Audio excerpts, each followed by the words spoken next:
সবাইকে স্বাগত জানাচ্ছি এসএনবি ই লার্নিং চ্যানেলে। আজকে তোমাদের জন্য আবারও একটি নতুন সাজেশন নিয়ে এসেছি। সেটা হচ্ছে এডুকেশন সাবজেক্টের উপরে মেজর পেপার 504 সেমিস্টার 5। আমাদের এবারে 5th সেমিস্টারে যারা পড়াশোনা করছি তাদের এবার শুধু মেজর আর মাইনর পেপার পড়তে হয়। ইন্টারডিসিপ্লিনারি বলে বা আইডি বলে কোনো সাবজেক্ট নেই। এবং মেজর পেপারে আমাদের 4টে পেপার পড়তে হবে। আশা করি তোমরা সবাই জানো, তারপরে আবার রিপিট করছি। মেজর পেপারে 4টে পেপার পড়তে হবে, 501, 502, 503, 504। আর এমনিতে যদি পেপার বলি, পেপার 9, 10, 11, 12। এটা ধরে নাও 12 নাম্বার পেপারটা বা 504 লাস্ট পেপারটার উপর আজকে সাজেশান দিচ্ছি। আবারও বলছি সেমিস্টার 5-এর এডুকেশন মেজর পেপারের উপর। তাহলে চলো কী কী কোয়েশ্চেন তোমাদের দেখতে হবে। এবং আরেকটা কথা বলে দিই, এবার কিন্তু তোমাদের পরীক্ষায় 4টা ইউনিট থাকছে না, থাকছে 3টে ইউনিট এবং একটা ইউনিট বাদ দিয়ে দেওয়া হয়েছে। এই 3টে ইউনিট থেকে কোয়েশ্চেন আসবে 8টা, যে কোনো 4টা তোমাকে আনসার করতে হবে। সেখানে ইউনিটের কোনো বাধ্যবাধকতা থাকবে না।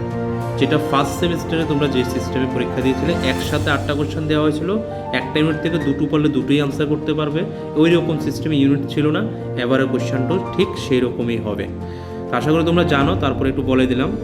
আর এখানে যে সাজেশনগুলি দেব, এখান থেকে যে ইম্পর্টেন্ট কোয়েশ্চেনগুলি আমরা দেখাচ্ছি, সেগুলির আনসার যদি তোমাদের কাছে প্রস্তুত না থাকে, তোমরা আমাদের এই নাম্বারে কল করে বা হোয়াটসঅ্যাপ করে তুমি বাড়িতে বসে হোয়াটসঅ্যাপের মাধ্যমে এগুলির পিডিএফ নোটস নিতে পারো।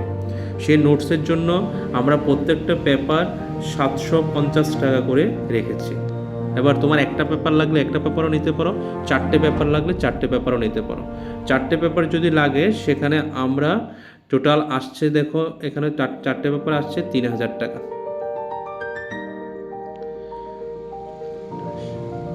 3000 টাকা আসছে। তো সুতরাং সেই 3000 টাকার মধ্যে তুমি সম্পূর্ণ নোটসটা পেয়ে যাবে। যদি তোমাদের লাগে 4টে পেপারে, তাহলে ইমিডিয়েটলি ফোন করে নোটসগুলি নিয়ে নোট করে বা প্রিন্ট করে পড়া শুরু করে দেবে। তাহলে চলো কী কী আছে একবার দেখে নিই। প্রথম ইউনিট থেকে আমরা প্রশ্ন রেখেছি 4টে। সেই 4টের মধ্যে কি আছে?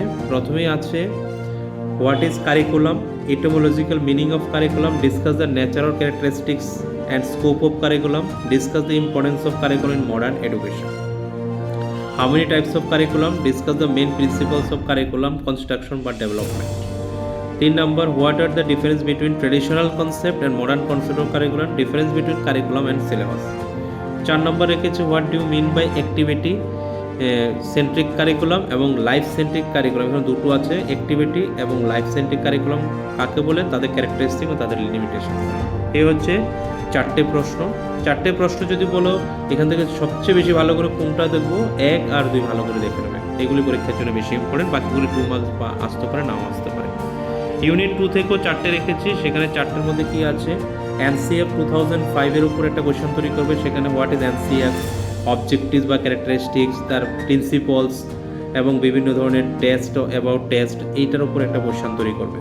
2 নাম্বার রেখেছি এনসিএফ হবে না, এটা হবে এনসিটিই, ন্যাশনাল যে টিচার কাউন্সিলের উপর আছে, এটা এনসিএফ উঠেছে, সেটা এনসিএফ হবে না। এনসিটি 2014-এর উপর একটা কোয়েশ্চেন তৈরি করবে তোমরা। আর 3 নাম্বার রেখেছি what is curriculum framework, discuss its objectives. 4 number রেখেছি define curriculum reforms, discuss its factors and various obstacles, বিভিন্ন বাধাগুলি আলোচনা করতে বলেছে। এই 4টে কোয়েশ্চেন থেকে সবচেয়ে ভালো করে দেখে নেবে এনসিইটি যেটা 2014-এর প্রশ্নটা এবং এনসিএফ-এর 2005-এর প্রশ্নটা ভালো করে দেখলে একটা প্রশ্ন কমন পড়ে যাবে। ইউনিট 3 থেকে রেখেছি curriculum change, what is curriculum change, how many types of curriculum change, discuss the different factors of curriculum change, explain the role of student teacher education institute in curriculum change, what do you mean by curriculum research, discuss the scope of curriculum research, how many types of curriculum research, discuss the approach to curriculum change, discuss the various method of curriculum change। এখান থেকে 4টে প্রশ্ন থেকে 2টো প্রশ্ন ভালো করে দেবো। প্রথম প্রশ্নটা ভালো করে দেখতে পারো, এখান থেকে এই প্রশ্নটাও দেখতে পারো। আর লাস্ট বলবো কারিকুলাম চেঞ্জের মেথড আর অ্যাপ্রোচ, 2টো প্রশ্ন দেখতে পারো। বিশেষত 1 আর 4 ভালো করে দেখবে, সঙ্গে 2টো একটু দেখে নেবে। তাহলে এই হচ্ছে তোমাদের সাজেশন, কেননা ইউনিট থাকবে না, যদি একটু বেশি পড়লে অসুবিধা নেই, একটা ইউনিট থেকে তুমি দুটো পড়লে দুটোই লিখতে পারো, কোনো অসুবিধা নেই। এইভাবে ইউনিট ওয়াইজ কোয়েশ্চেন আমাদের কাছে পেয়ে যাবে। তাহলে তোমরা যদি প্রয়োজন হয় 2 মার্কস সহকারে এই নাম্বারে যোগাযোগ করে আমাদের কাছ থেকে নোটসটা নিতে পারো। ধন্যবাদ ভিডিওটা শেষ পর্যন্ত দেখার জন্য সবাইকে।